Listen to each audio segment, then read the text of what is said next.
ये भूमि हमारे आदिवासियों की है या रोहिंग्या बांग्लादेशी घुसपैठियों की है? जोर से बोलो। मैं आज कहकर चाहता हूं, आप यहां कमल फूल की सरकार बनाओ, एक घुसपैठियों को हम उल्टा लटका कर सीधा करने का काम हम करेंगे। भारत के जो होम मिनिस्टर है अमित शाह साहब, उन्होंने एक जिसे कहते हैं ना, बड़ा सख्त रिमार्क्स दिए हैं बांग्लादेशियों के बारे में, जो कि वो कह रहे हैं कि एंटर हो रहे हैं इंडिया के अंदर इलीगली, और उन्होंने कहा है कि ये घुसपैठिए हैं, इनफिल्ट्रेटर्स हैं, हम इनको उल्टा लटका जो है अमित शाह इंडिया के होम मिनिस्टर ने भी बांग्लादेश को लेकर बहुत बड़ा बयानिया जो है सामने रखा है कि झारखंड में अगर बीजेपी आती है तो हम रोहिंग्या और बांग्लादेश के एक एक मुसलमान को यहाँ से बाहर निकाल देंगे। सो इंटरेस्टिंगली हम देख रहे हैं कि इस वक्त बांग्लादेश की जो आवाम है वो मोहम्मद यूनिस के साथ नहीं है, और इंडिया में अगर देखा जाए तो इंडिया इस वक्त जो है बांग्लादेश को बहुत ज्यादा सीरियसली ले रहे हैं। लोगों ने अपनी खुद की सरकार गिरा दी। यहाँ पे इंडिया में वामपंथी और रेडिकल इस्लामिस्ट, जो कि जिनका बड़ा तगड़ा गठजोड़ है और हर समय रहा है, वामपंथी लेफ्ट वाले और रेडिकल इस्लामिस्ट दोनों, नहीं दिस इज अ रेवोल्यूशन और हम मोदी को भी ऐसे गिरा देंगे। अब पता लगा कि भैया ये तो खरीद फरोख्त का मामला है। जैसे बकरा मंडी में कुर्बानी के बकरे को खरीदा जाता है, वही मैटर हुआ। हसीना वाजिद जो थी ना, वो कठपुतली थी इंडिया की, जिसकी अब कठपुतली निकल गई। अब वो वापस तो लाना चाहेगा उनको, तो वापस लाना जाएगा, थोड़ा टाइम लगेगा उसको, तो वो कोशिश करेगा कि मैं बस जल्द से जल्द हसीना वाजिद को वापस कर लिया हूँ। बात यह है, जो चीज मैं आपको बताना चाह रहा था, कि अमित शाह साहब जो हैं, उन्होंने कहा है कि ये जो लोग हैं ये घुसपैठी हैं, इनफिल्ट्रेटर्स हैं, और अब बांग्लादेश की जो मिनिस्ट्री ऑफ एक्सटर्नल अफेयर है उन्होंने उसके ऊपर सवाल उठा दिया। उन्होंने कहा यार ये क्या तरीका है, आप हमारे लोगों को इस तरह कह रहे हैं। इलीगल इमिग्रेंट्स जरूर हैं, लेकिन बट दैट डजंट मीन कि इस तरह।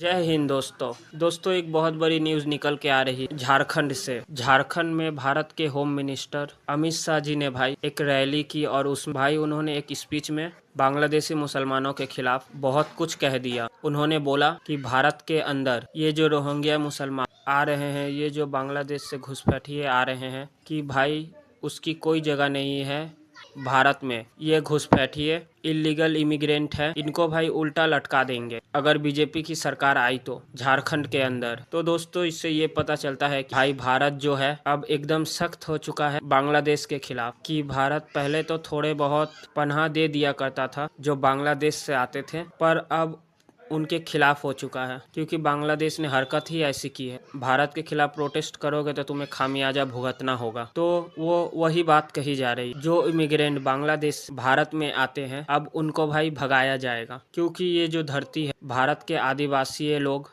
के है जो वहाँ पे रहते हैं झारखंड में, और कई लोगों की है। पर भाई इसका मतलब ये तो नहीं बाहर से बाहर देख रहा था कि अमित शाह साहब जो हैं उन्होंने कहा है कि ये जो लोग हैं ये घुसपैठी हैं, इनफिल्ट्रेटर्स हैं, और अब बांग्लादेश की जो मिनिस्ट्री ऑफ एक्सटर्नल अफेयर है उन्होंने उसके ऊपर सवाल उठा दिया। उन्होंने कहा यार ये क्या तरीका है, आप हमारे लोगों को इस तरह कह रहे हैं। इलीगल इमिग्रेंट्स जरूर हैं, लेकिन बट दैट डजंट मीन कि इस तरह की हो। So the question here is कि ये जो झारखंड के अंदर जो रैलीज हुई हैं, ठीक है, अब हुआ क्या बेसिकली अमित शाह साहब ने ये कहा कि ये जो जमीन है ये जमीन इन लोगों की है, ना कि रोहिंग्या की है और बांग्लादेशी इनफिल्ट्रेटर्स की है।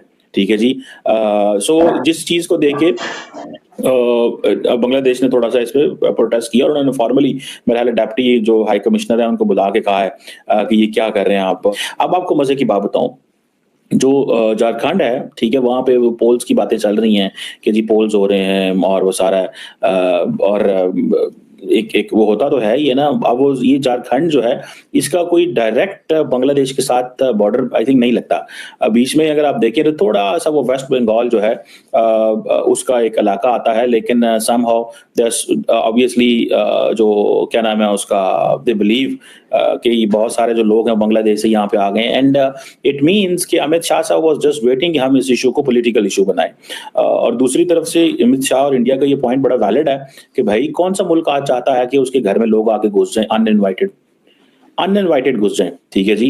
और ये कोई आसान काम थोड़ा ही होता है। आज पाकिस्तान छोड़ नहीं डालता कि इंडिया अफगानी पाकिस्तान में लाखों की तादाद में घुस गए, हम क्या करें और क्या ना करें, नहीं पाकिस्तान कहता। तो इंडिया का भी जारी बात है, ये हक है कहने के। इवन कि जब शेख हसीना वाजिद के साथ बहुत से ताल्लुकात थे तो India would not have gone, और India would not have love to have Bengalis in India. You know, it's not an easy thing. ठीक है जी, ये कोई लोगों को आज यूरोप नहीं पछता रहा। आप यूरोपियन यूनियन की पोजीशन तो चेक करें, अमेरिका के अंदर नई पोजीशन आप देखें। ट्रम्प ने क्या कहा है, उसने कहा ये जो पेट्स लोग आए हैं, ये हमारे पेट्स बिल्लियां कुत्ते खा रहे हैं, ठीक है जी। तो वो डेमोक्रेट्स बड़ा हंसते हैं, मजाक करते हैं और कहते हैं यार ये किन जो हो सकता है कि वो बिल्लियां कुत्ते खा रहे हो, ठीक है जी।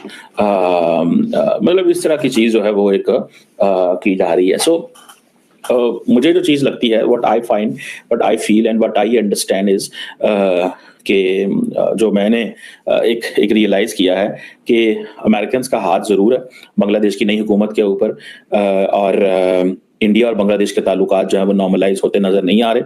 थोड़े दिन पहले ये तौहीद हुसैन साहब थे, इन्होंने एक स्टेटमेंट जारी की थी कि it depends on the host, ये होस्ट के ऊपर डिपेंड करता है कि वो शेख हसीना वाजिद का मुंह बंद करवाते हैं कि नहीं करवाते। और एक तरफ ये भी सवाल थे कि अमेरिका के अंदर मोहम्मद यूनुस आ रहे हैं और उनकी नरेंद्र मोदी से मुलाकात होगी कि नहीं होगी, लेकिन इंडिया की मिनिस्ट्री ऑफ एक्सटर्नल अफेयर ने इसको इस अंदाज से डील किया, उन्होंने कहा पायन वो बेसिकली पहुंचे ही नहीं है अभी तक, तो हमें मतलब मुलाकात नहीं हुई। So this is what he is been saying. लेकिन ऑन द एक और चीज भी है, मुझे याद है कि जो इंडिया की मिनिस्ट्री ऑफ एक्सटर्नल अफेयर है, उन्होंने ये चीज कही थी। उन्होंने क्या कहा था, उन्होंने कहा था कि there is no scheduled meeting between prime minister Modi and Mohammad Yunus when prime minister Modi was leaving India. अभी तो मेरे ख्याल है वो इंडिया पहुंच गए होंगे इन माय अंडरस्टैंडिंग। सो ये एक नया, जैसे कहेंगे ना, नई चीज जो है वो शुरू हो गई है बांग्लादेश और उसके दरमियान।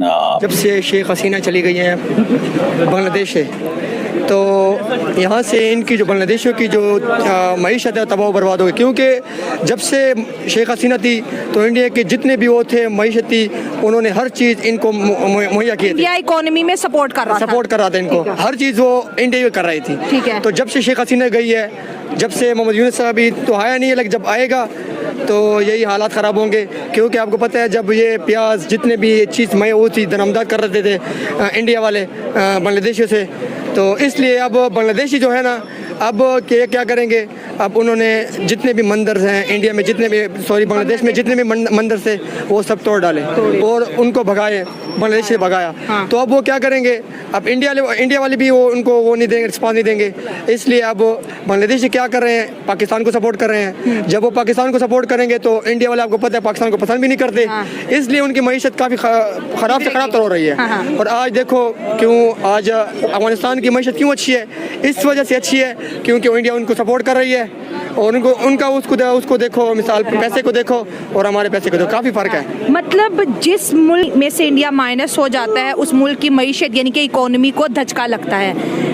अब बांग्लादेश को भी लगेगा। आपने बड़ी अच्छी बात की कि अफगानिस्तान पाकिस्तान से बेहतर इस वजह से है क्योंकि उसको सपोर्ट इंडिया कर रहा है। ठीक है, ये जो बांग्लादेश ने इंडिया के खिलाफ जो नारे लगाए और इंडियन गवर्नमेंट जिस पे नाराज़ भी हुई है, हिंदुओं पे जैसे आपने कहा अटैक्स किए हैं, क्या लगता है कोई साजिश हुई है? क्योंकि बांग्लादेश इंडिया के बगैर कैसे चलेगा, उनका तो बॉर्डर भी इंडिया के साथ लगता है। असल में बात यही है कि यकीन मानो सही बात है कि बांग्लादेशी ज़्यादातर वो मुस्लिम मुल्क है ना, इंडिया में मुसलमान काफ़ी ज़्यादा हैं यहाँ से, हालांकि पाकिस्तान की कम बेश आबादी जो है 25 से 27 करोड़ है, उनकी आबादी मुसलमानों की आबादी 36 करोड़ है, 1 अरब 36 करोड़ सब उनकी है, लेकिन 36 करोड़ उधर वहाँ मुसलमान रहते हैं। लेकिन जितना सपोर्ट बांग्लादेशी करते हैं पाकिस्तान को, इंडियन मुसलमान नहीं करते पाकिस्तान को। तो उनकी वजह यही है कि बांग्लादेश जब सपोर्ट करते इंडिया को तो वो आएगा, उनको तो गुस्सा चढ़ता है कि ये क्यों सपोर्ट करते हैं। इंडिया कहता है नमक हराम है बांग्लादेशी।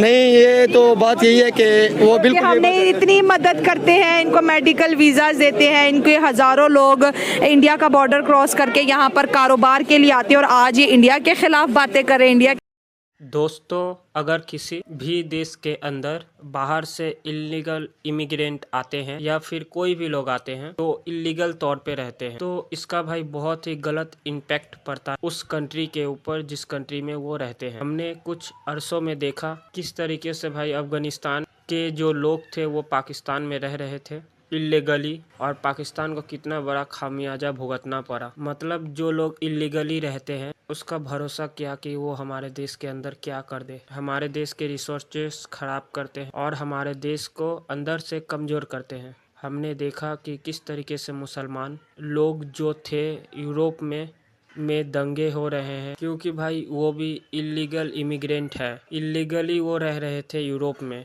इल्लीगली वो रह रहे थे और वहाँ के रिसोर्सेस को ख़राब कर रहे थे। और ये सेम चीज़ भारत में अभी स्टार्टिंग में रोकी जा सकती है। अगर ये चीज़ बढ़ गई इलीगल इमिग्रेंट रोहिंग्या मुसलमान हैं, बांग्लादेश के घुसपैठिए जो भी इन्हें कहा जा सकता है, इनकी तादाद आज के समय में बढ़ गई तो आगे इनको रोकना मुश्किल हो जाएगा। तो दोस्तों बहुत ही कड़ी कार्रवाई कही जा सकती है जो अमित शाह जी ने कहा।